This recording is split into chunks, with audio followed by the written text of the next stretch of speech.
It is Christmas Day, 1929. Fresh snow on the ground. Kids are hyped. The house smells like baking and tobacco and wood smoke. A teenage girl is in the kitchen making her famous raisin cake. Her little sisters are bundling up to walk through the snow and wish their aunt and uncle Merry Christmas. Their dad pulls on his coat, grabs his shotgun and tells his oldest son, "Hey, we are out of ammo. Run into the town and get more so we can keep hunting." The son leaves. Within hours, almost his entire family is dead. Shot, bludgeoned, laid out with their arms crossed like they were being tucked in for the last time. And all killed by the same man, their own father. This is the Lawson Family Christmas Tragedy, and it is one of those cases that just sticks in your throat. Let's get into it. We are in Stokes County, North Carolina. Very rural, very 1920s. Lots of tobacco fields, dirt roads, small churches, everyone knows everyone. Charlie Lawson is born in 1886.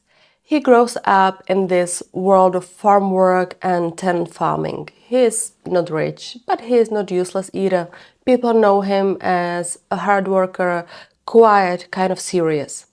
He meets a local girl, Fannie. They marry in 1911 and start their family. In total, they have 8 children. One of them, a little boy named William, dies young from an illness around 1920. At the time of the murders, 7 are still alive.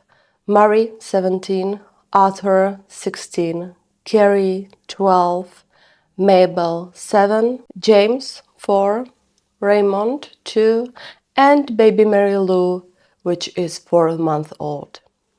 So this is a big, busy family. In 1918, Charlie follows 2 of his brothers to the Germanton area. At first, the Lawsons are sharecroppers. That means they work someone else's land for a cut of the crop. Tiny house, long days, always a little behind.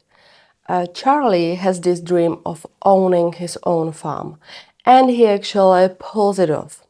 By 1927, he has saved enough to buy a place on Brook Cove Road, a worn-out farmhouse with some land and a tobacco barn. It is not fancy, but it is theirs. This is one of the parts that really gets to me, because you can picture them trying so hard to build something. After long days in the fields, Charlie and Fannie and the older kids, Marie and Arthur, spend their nights fixing up this house, replacing boards, patching, trying to make it warmer and less drafty.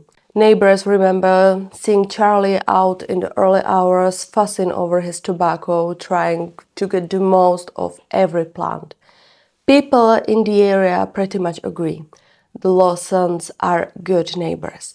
If someone is sick, they show up. If you need help with the harvest, they come. It is that kind of family. So, how do you get from that to a Christmas massacre?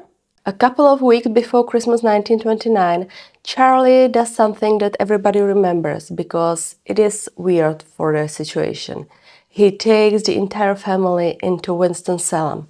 He lets each of them pick out new clothes, brand new outfits, and then he takes them to a photo studio to have a formal portrait made. You have probably seen that picture. Charlie standing in the back, serious, Fannie with a baby Mary Lou on her lap. The kids gather around, stiff but proud in their new clothes. For a poorish farming family in 1929, that is a big deal. Money is tight. Studio portraits are for people with extra cash. Charlie tells relatives it is a Christmas surprise, and this is where people's brains start spinning. Was this just a proud dad doing something special now that he owns land and can afford it? Or was he memorializing them on purpose because he already knew what he was going to do? We do not have the answer. We just have that photo taken days before the murders. Now we get to Christmas Day, December the 25th, 1929. There is a fresh blanket of snow, about 8 inches, which for North Carolina is a lot. The whole farm looks like a postcard. Inside, 17-year-old Marie gets up early to bake her raisin cake for Christmas dinner. This game becomes weirdly important later, but for now it is just a sweet little detail. She is in the kitchen, mixing, baking, being the oldest daughter holding things together. Charlie and his 16-year-old son Arthur get up, grab their beagles, Sam and Queen, and head out to hunt rabbits. Holiday hunting is a big thing there. It is normal. At some point they realize they are low on ammunition, or completely out, depending on which version you read. And this is the decision that ends up saving Arthur's life. Charlie sends his oldest son into town by himself to buy more shotgun shells. Arthur walks or rides to nearby Walnut Cove. He will not be home for hours. Back at the farm, life goes on. Fannie and Marie are working on food for later. 12-year-old Carrie and 7-year-old Mabel decide they want to walk over to their aunt and uncle's house nearby to wish them Merry Christmas. They bundle up, step out into the snow, and start down the path. To get there, they have to walk past the tobacco barn. Charlie is waiting for them with a 12-gauge shotgun. He shoots both girls. Then, just to make absolutely sure, he bludgeons them. Afterwards, he drags their bodies into the barn and, according to contemporary reports, props their heads on rocks like makeshift pillows. Then he reloads his shotgun and walks back toward the house. This is where the accounts start to vary a bit, so I'm going to flag that. Everything I'm about to say lines up with most sources, but some details are fuzzy because this was 1929. The crime scene was chaotic and stories got sensationalized. Most versions say Fannie is either on the front porch peeling potatoes or coming through the door with wood when Charlie raises the shotgun and shoots her. Inside the house, Marie hears the shot, realizes something is horribly wrong, and starts screaming. She is by the fireplace, curling her hair. She is 17. It is Christmas. I can picture that way too clearly. Charlie comes inside and shoots her too, right in front of the fire she was getting ready beside. Their two little brothers, James, which is 4, and Raymond, which is 2 years old, try to escape. One report says one of them tries to crawl behind the stove. Either way, Charlie stacks them down and shoots them both. Then he walks to baby Mary Lou's crib. He does not shoot her. He bludgeons his 4-month-old daughter to death. By the time he is done, the only living members of the Lawson family are Charlie himself and his oldest son Arthur, who is in town buying ammunition, completely unaware that his entire world is being wiped out. So how does anybody find out? A relative named Elijah, one of Charlie's brothers, has also been out hunting. Later that afternoon, he decides to swing by the Lawson house. When he approaches, something feels off. With that many kids, it is normally loud. Laughing, banging, dogs, somebody crying, something. This time, it is quiet. He looks through a window and sees bodies. He realizes he might not be safe if the killer is still there, so he runs to a neighbor's house for help. Around 4 p.m., the sheriff is notified by telegram. Law enforcement, the coroner, and local doctors are called out to the Lawson farm. By the time they arrive, neighbors and other hunters from the area have already gathered. It is a snowy hill, people with guns are surrounding the property. Nobody really knows if there is an active shooter inside. Some of the men ease in and start searching the house. They find Fannie and several of the children, including baby Mary Lou, all dead. They do not find Mabel and Carrie at first. They check the attic in case the killer is hiding there. Nothing. Eventually, a neighbor walking past the tobacco barn notices blood in the snow and drag marks. He follows them into the barn and finds the 2 missing girls dead. Many reports say that the bodies in the house have been moved into more central locations with their arms crossed and pillows under their heads.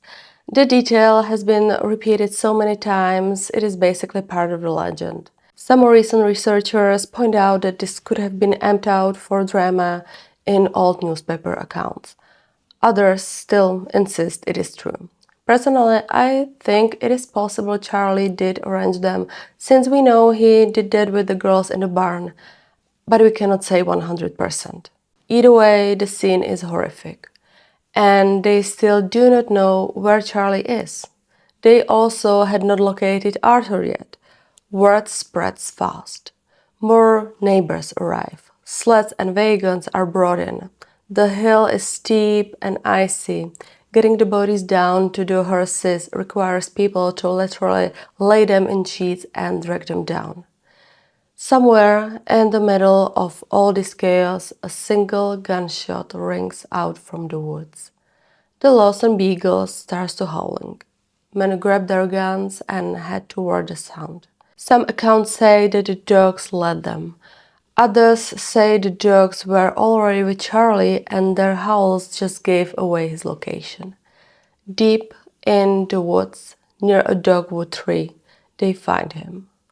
Charlie Lawson is dead. He has leaned himself against the tree and shot himself. Near his body, the snow and the mud are churned up in a ring all around the trunk.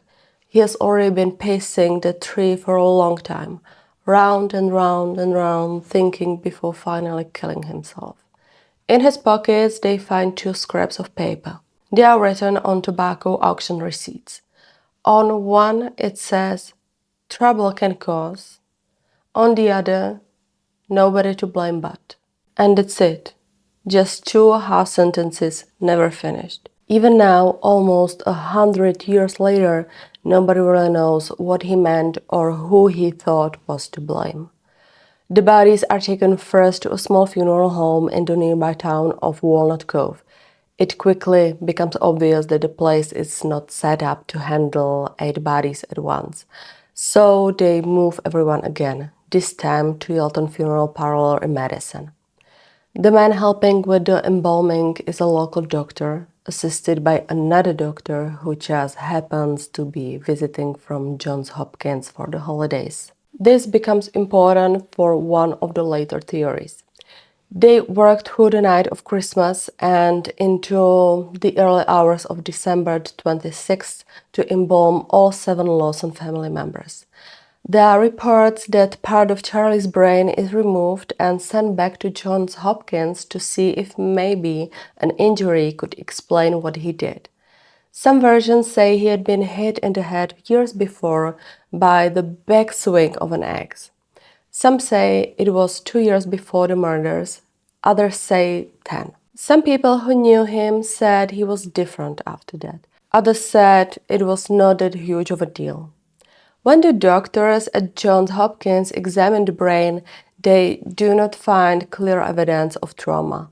One report says it seemed a bit smaller and underdeveloped, but nothing that screams, "This man is destined to massacre his family." So the head injury made him snap theory does not really get solid medical backing. Meanwhile, the world is reacting. News of the Lawson murders spreads fast. This is in newspapers across the country, even the New York Times. On December 27, 1929, an estimated 5,000 people attend the family's funeral. The number is wild for a rural community in the 20s. People traveling from all over, some to pay respects, some because humans are curious and morbid and will slow down for the mental car crash. The family is buried together in a local cemetery, all in the same plot. Marie Lou, the baby, is placed in her mother Fannie's arms. They are dressed in the exact same clothes they wore in that now famous family portrait. I cannot even imagine being Arthur at that funeral.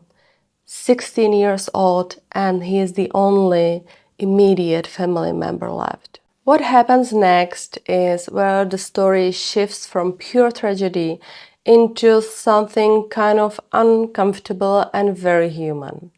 The Lawson house becomes a tourist attraction. Charlie's brother, Marion, opens the farmhouse to the public. For 25 cents, you can walk through and see the rooms where the family was killed. The blood is still on the floorboards. Baby Marie Louise's crib is still stained. You can literally see where people fell. Souvenirs start to appear. Copies of the family portrait are sold. People sign their names on the mantle. It is dark tourism before anyone uses that phrase.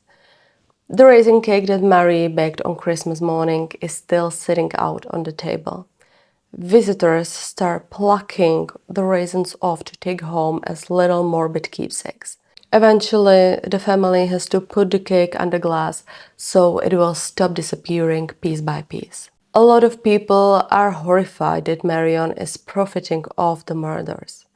Marion says he's doing it to raise money for Arthur to help him pay off the farm that suddenly landed on his shoulders. Whether Arthur really saw much of that money is debated, to put it nicely. From what I have seen, he does not keep the farm long term. Arthur marries, has 4 children of his own, and then in 1945 he dies in a freak truck accident when the vehicle goes off a road under construction. He is about 35. People say the family is cursed because humans really love a simple explanation even when it is magical thinking. So what was the motive? There are a few main theories and I want to walk through them quickly. The first is head injury or sudden mental break. We already touched on this. Charlie did have some kind of head injury in the past.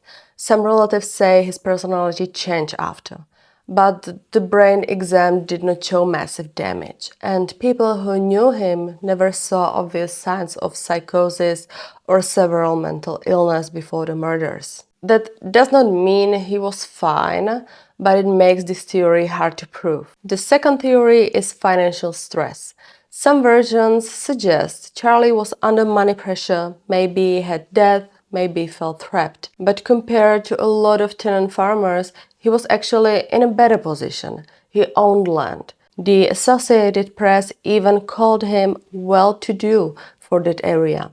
Financial strain might have been part of the mix, but it is not like he was about to be thrown out on the street. Theory number 3 is about organized crime. There is this very dramatic theory that Charlie witnessed some kind of crime and gang members came back and killed the family to silence him, staging it as a murder-suicide.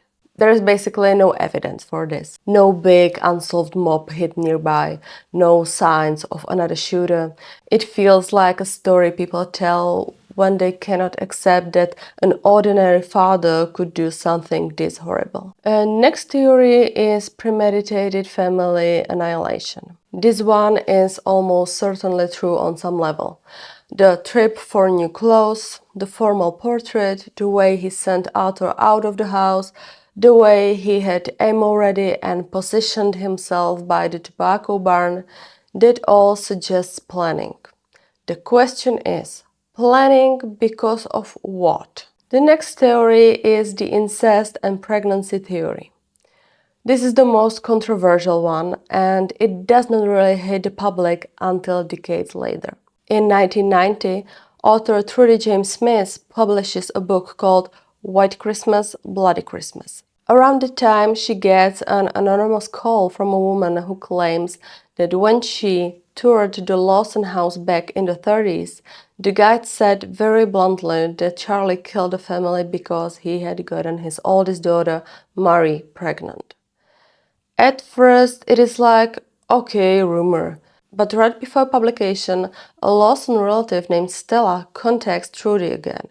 Stella says she overheard her aunts at a funeral talking about an incestuous relationship between Charlie and Marie, and that Fannie had confided in them about it before she died. Later, in a following book, The Meaning of Our Tears, more people back this up. A close friend of Marie's, LMA, says that shortly before Christmas 1929, Marie told her she was pregnant and that the baby was her father's. According to LMA, both Charlie and Fannie already knew. Another neighbor, Hampton, says there were serious problems in the Lawson home. but refuses to go into detail. If all of that is true, then you can see how this theory forms. Charlie impregnates his teenage daughter. Fannie finds out. Marie tells a friend.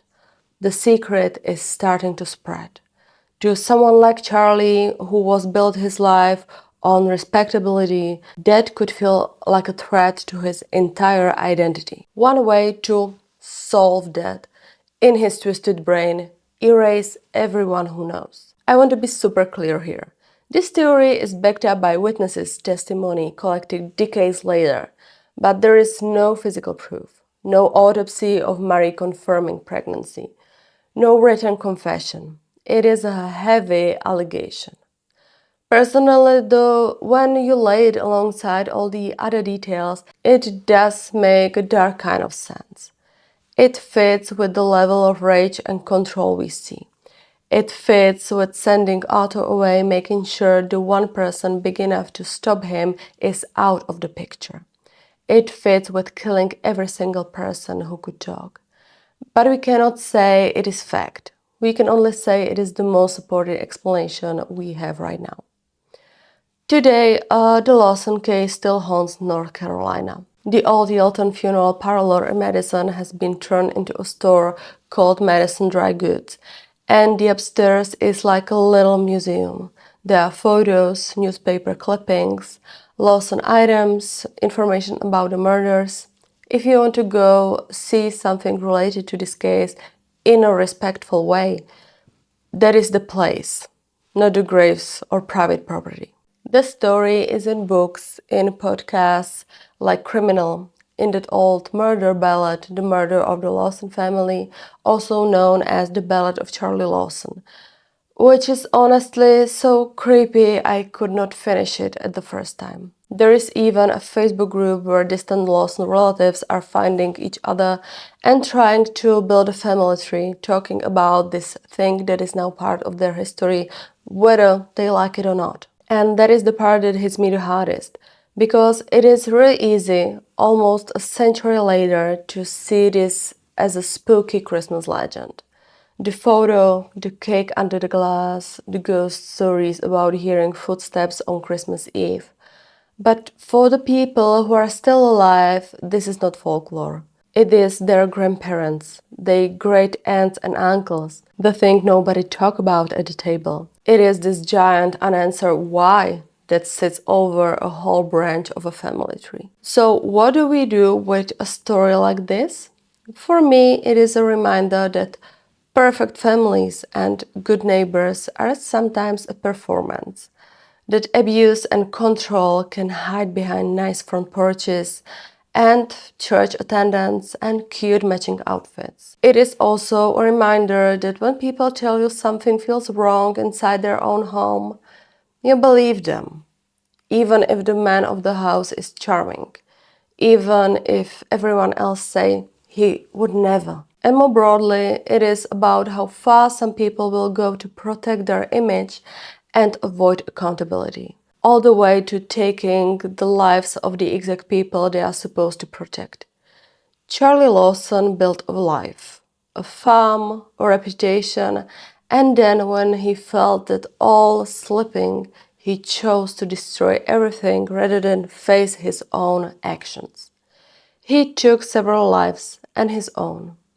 He turned Christmas Day into a permanent wound, but he did not get to decide what happened after. He did not get to decide that his story would be told only as a sensational ghost story, or only as a ballad, or only as a cautionary tale. We get to choose how we talk about it now.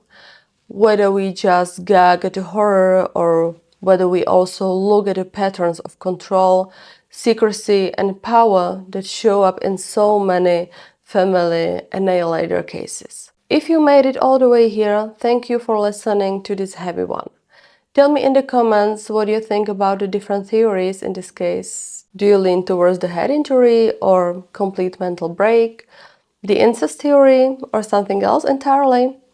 And if you want more dark history Christmas stories after this, let me know, or we can absolutely move back to less festive nightmares next. Be kind to the people around you.